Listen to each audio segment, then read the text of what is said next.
Shalpak Show!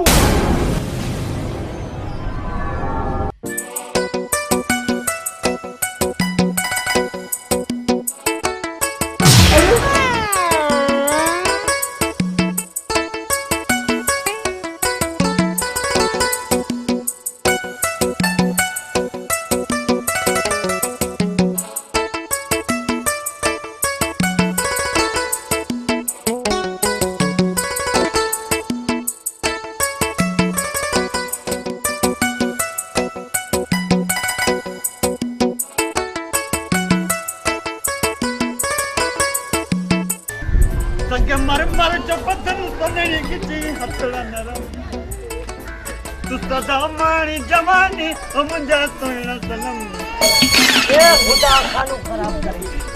अरे कोची मुझे पूछा तो हिकड़ो तो के कम तो दवा हे मत बनी छड़ी हिकड़ो ठाए तो कोन आऊं ठाया से तू बने तू आने ही कर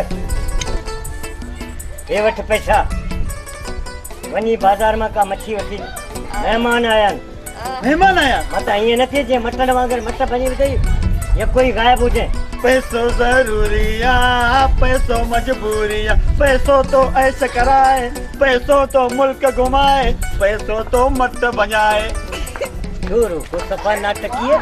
आने तकड़ो थी हल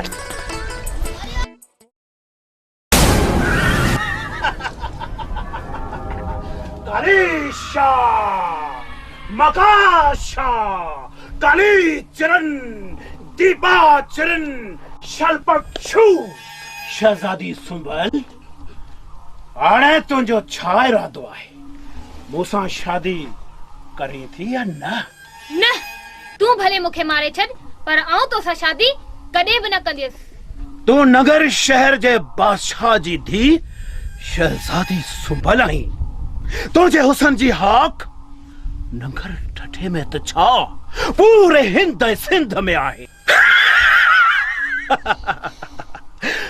जादूगर कमला तो के पंजन जादू नगरी जी मलका बनान थो चाहे मुखे पंजे रब ते पूरो भरोसो आ हु मुजी मदद जरूर कंदो सोच शहजादी सुंबल सोच तो के आऊं सोचण जो मौको दिया थो पर एकड़ी गाल कन खोले बुधी छड़ इन जादू नगरी में कोप तो के आजाद कर नहीं दो तू केडो भी ताकतवर छो न हुजी पर खुदा जे गया तुंजी ताकत कुछ भी ना है खुदा खुदा खुदा खुदा इन जादू नगरी जो खुदा आओ यहाँ कमला जादूगर कालेशा मकाशा काले चरण दीपा चरण शल्पक्षु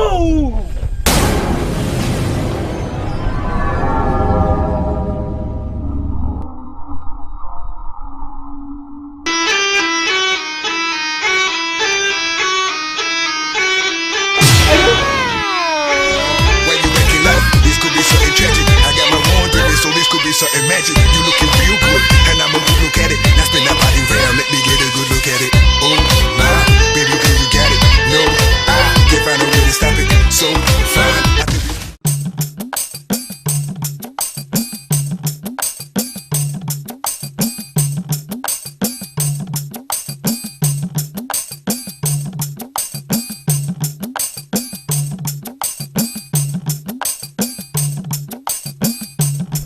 भाइरो ऐं बहादुर नौजवानों एक खास ऐलान बुधो